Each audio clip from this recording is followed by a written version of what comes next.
接下来为大家介绍的是 Rerefernce 工具。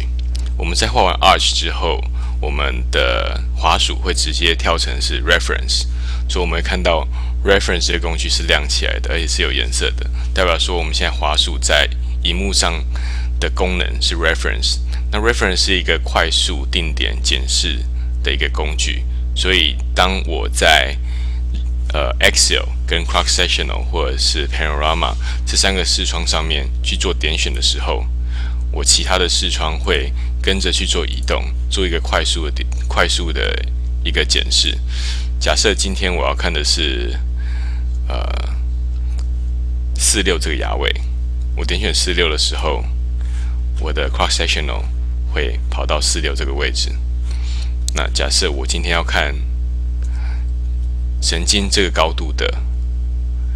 Excel 切片，那我就将滑鼠移到大约神经的高度去做点选。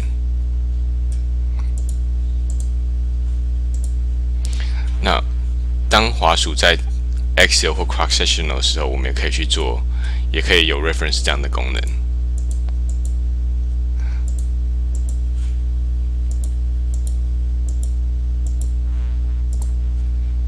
以上就是 Rerefernce 功能的介绍。